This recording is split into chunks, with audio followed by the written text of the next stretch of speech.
Hello, dear audience. Um, I'm Pruimboom, Dr. Leo Pruimboom.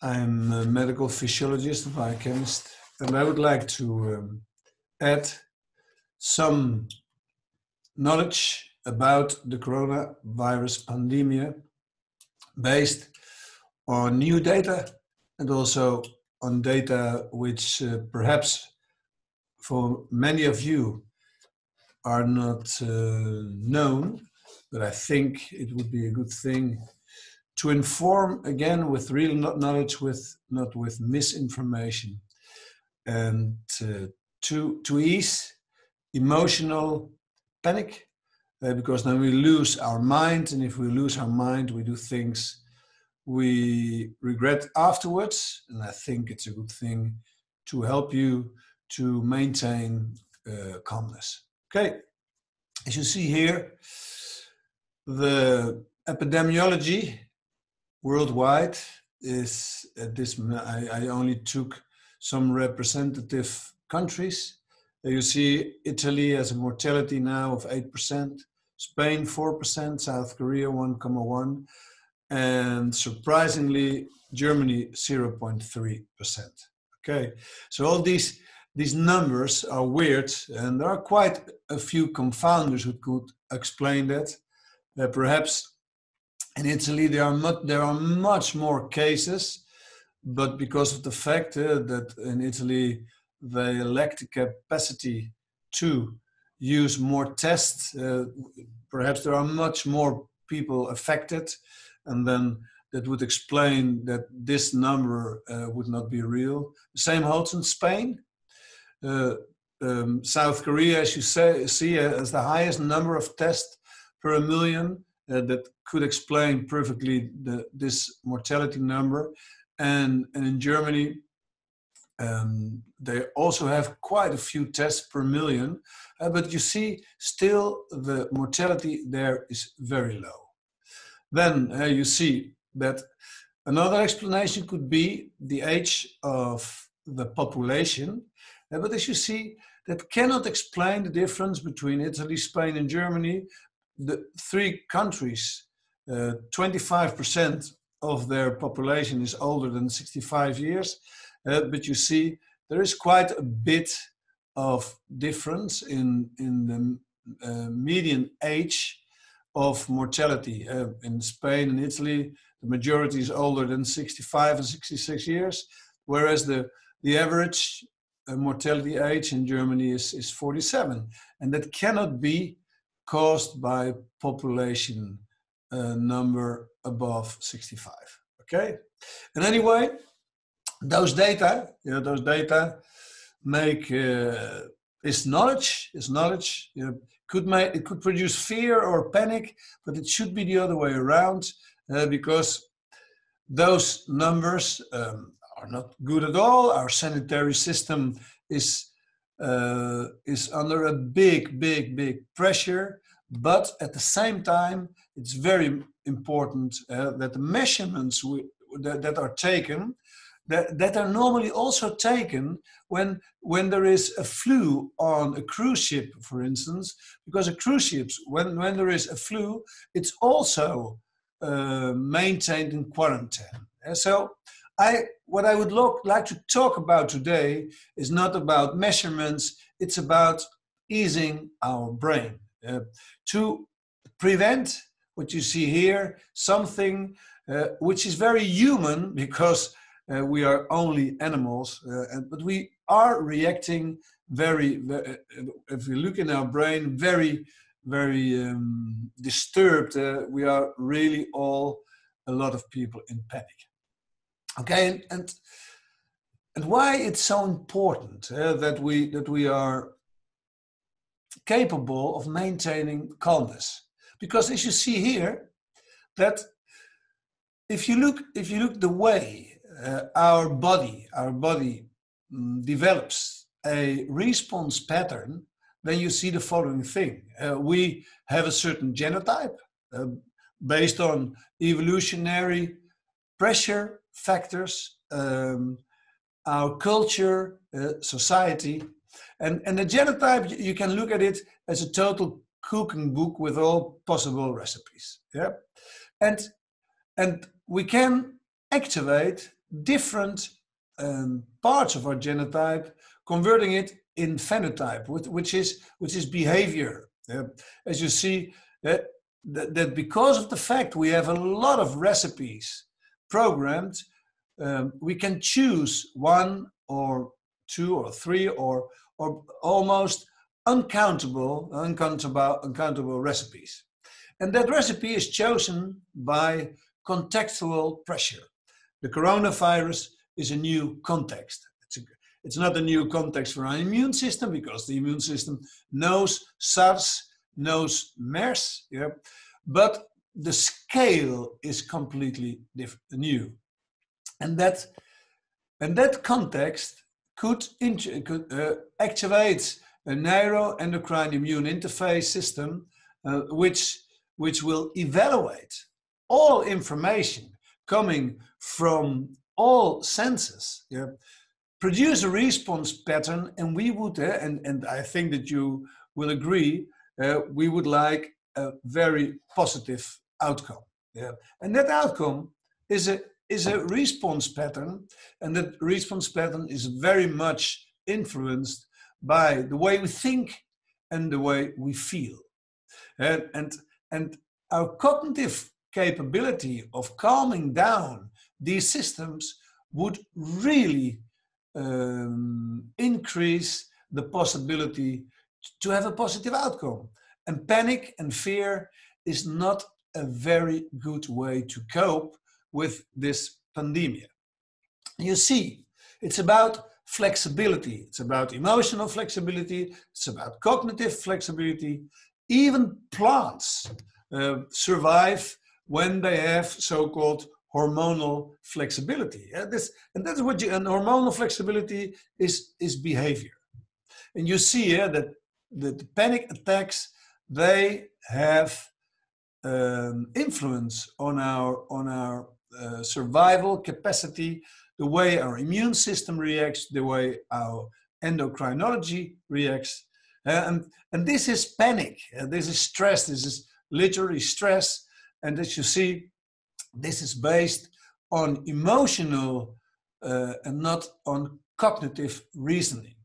And that's why I would like to highlight some things which are cycling around in internet and WhatsApp, and the whole social media is full of it.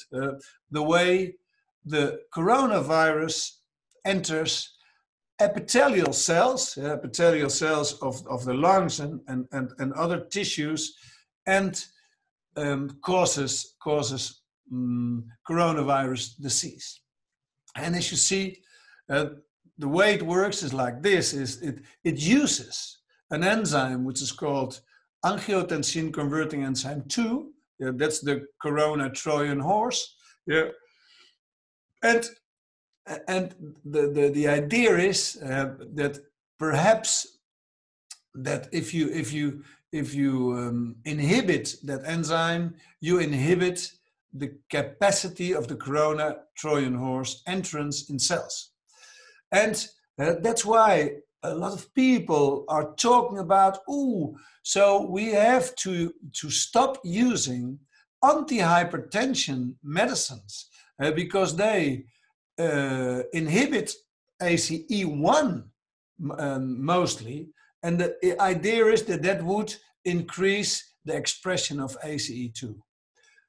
If that would be true one moment, then it's not still not a good thing that a lot of people taking antihypertension medicines are now thinking about stopping ACE inhibitors, etc. Don't do that, because this is based on possibilities, probabilities of hypotheses which are not at all proven. Yeah, and there's even counter information which is very, very important, because medicines developed for AIDS medicine developed for other viruses has used a completely other reasoning than this reasoning. Because look, it's true that ACE2 is the Trojan horse, the entry of COVID-19 in epithelial cells, which are not only present in the lungs, but also in other tissues. But wait a moment. ACE2 is anti-inflammatory and breaks down angiotensin 2 produced by ACE1. And so normally ACE2 protects the lungs and all epithelial cells against inflammation. And it's true that the COVID-19 decreases ACE2, but that means that you have more angiotensin 2 and more ACE1. And one moment, those two substances are pro-inflammatory, they are toxic, and they could produce oxidative stress. That produces lung damage, inflammation, open barriers, and that could produce the pneumonia seen in people suffering severe corona by infiltration of Streptococcus pneumonia and Staphylococcus aureus. So be aware of the fact that the virus, it hijacks ACE2, and that means that the other two substances increase. And another hypothesis is the other way around, that what we should do is increase ACE2. So that means that although the COVID then enters, and it will enter anyway because we have epithelial cells in all kinds of barriers, that the ACE2, if you increase that although the virus comes in, you will maintain low levels of angiotensin 2 and ACE1, which means that the probability of suffering a severe corona infection is lower. And that is also a hypothesis. So the only thing I'm doing is, please, hypotheses are made to as a hypothesis. Nobody knows exactly what to do, and the only thing we can do at this moment is not producing information which produces all kind of short-term decisions, and that's not the way to solve this big thing.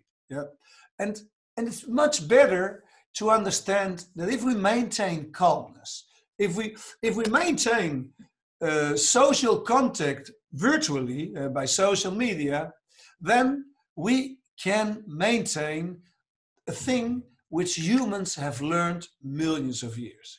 We have viruses inside our body, and those viruses have shown us that population density, social interaction needs viral protection. So in our brain, in our immune system, there are neuroimmunological connections, and both know that maintaining calmness, keeping in contact virtually with other people, it will protect us more against coronavirus. And it's much more important that we help people to maintain health by social support.